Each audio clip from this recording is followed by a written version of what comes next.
अब यहां पर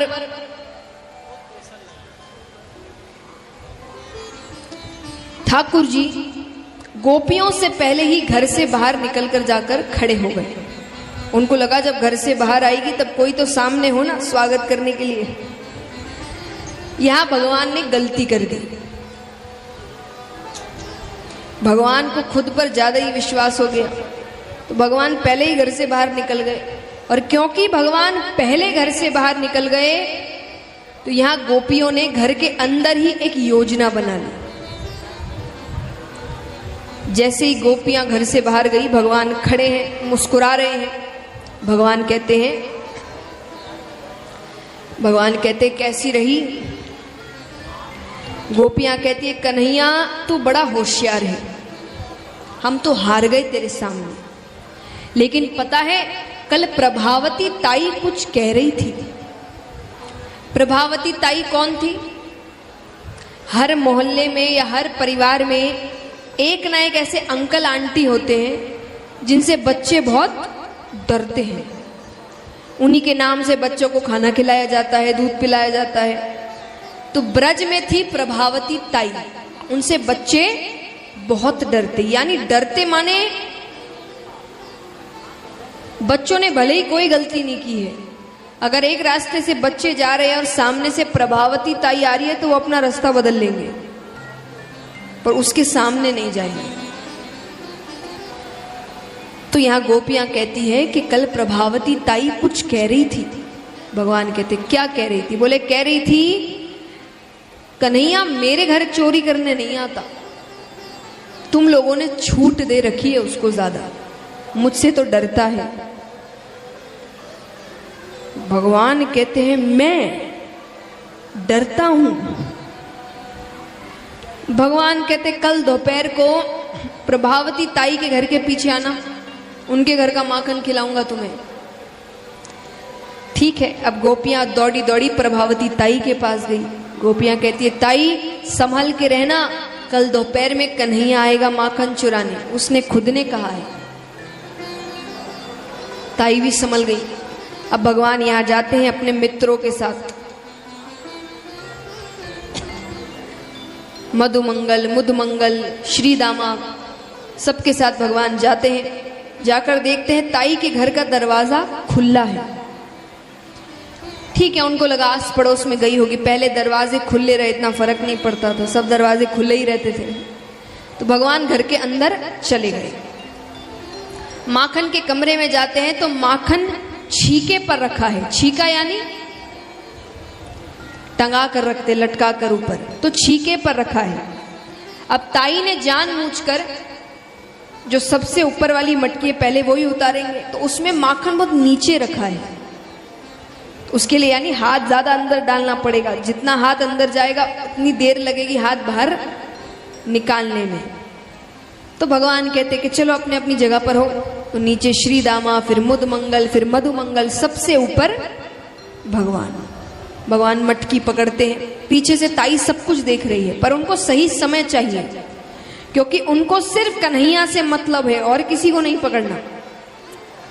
तो भगवान मटकी के अंदर हाथ डालते हैं, अच्छे से हाथ अंदर कर रहे हैं। जब उनको लगता है कि अब इसको हाथ बाहर निकालने में समय लगेगा, तब ताई पीछे से सामने आती है।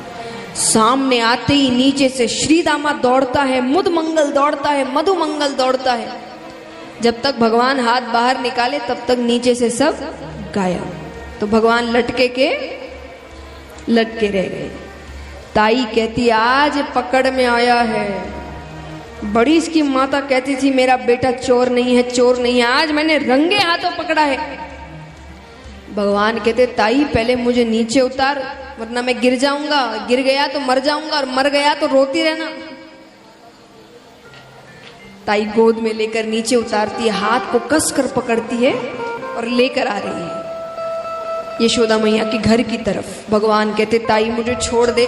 ताई देख, सब देख रहे हैं, ताई सब कहेंगे नंदराय का छोरा चोर है। ताई कहती है कहेंगे, सबको पता है,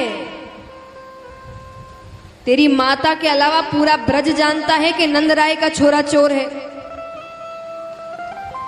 भगवान कहते अरे ताई, बरसाने से किसी ने देख लिया तो मेरी शादी नहीं होगी। कौन देगा चोर को अपनी बेटी? ताई सोचे बात तो सही है, कौन दे चोर को अपनी बेटी? पर आज नहीं छोड़ सकते, आज बड़ी मुश्किल से हाथ में आया है, वरना ये पकड़ा नहीं जाता कभी। भगवान कहते अच्छा एक काम करो, छोड़ो मत, आपका जो ये जो पल्ला है ना, ये मेरे चेहरे पर डाल दो। आपको तो सिर्फ मैया को दिखाना है। बोले हाँ। तो बोले दूसरों को क्यों दिखा रही हो? पल्ला, मेरा चेहरा ढक दो अपने पल्ले से। ठीक है, वो अपना पल्ला लेकर भगवान का चेहरा ढक देती है और अब लेकर आ रही है। घर पहुंचती है, जोर से आवाज लगाती है, अरे यशोदा देख, मैंने तेरे लाला को रंगे हाथों पकड़ा है।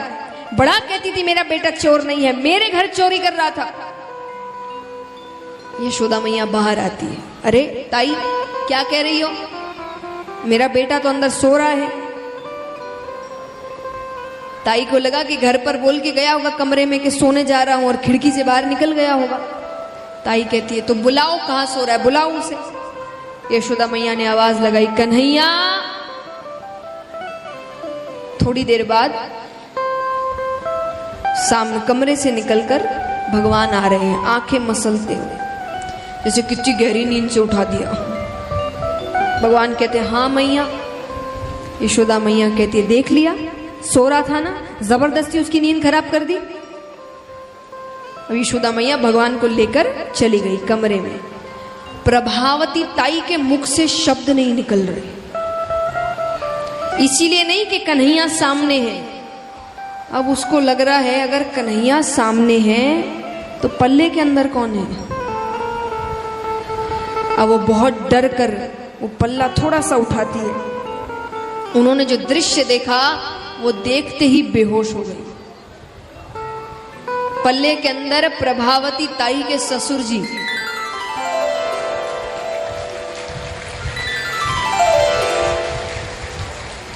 और भगवान ने इतने सही तरीके से सब कुछ योजना बनाई है कि उनके दाढ़ी मूंछ पर माखन भी लगा दिया कि सबको लगे चोरी यही कर रहे थे।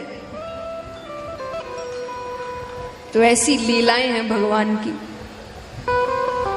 फिर एक छोटी सी लीला आती है। भगवान एक दिन गैया चराकर घर लौट रहे थे।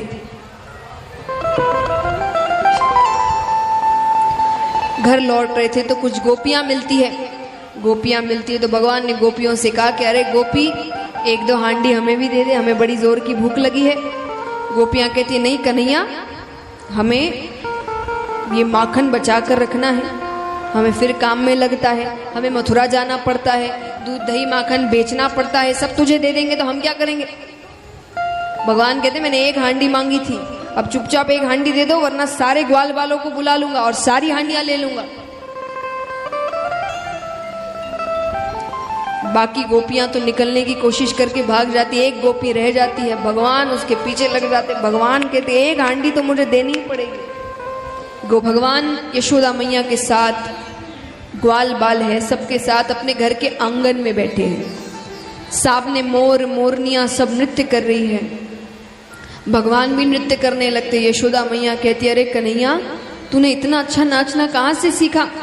भगवान कहते मैया, मैं बस तेरे सामने ही नाचूं, बाकी इनको तो मैं नचाऊं। अब यहाँ भगवान नृत्य करते करते बैठ जाते हैं। मोर देख रहे हैं, मोरनी देख रहे हैं। मोरनी को देखकर भगवान यशोदा मैया से कहते हैं कि मैया ये कौन है। यशोदा मैया कहती है मोरनी मोर की बहू हते। बहू यानी बहू नहीं, मोरनी मोर की बहू हते माने पत्नी। पत्नी। अच्छा, भगवान कहते हैं ठीक है।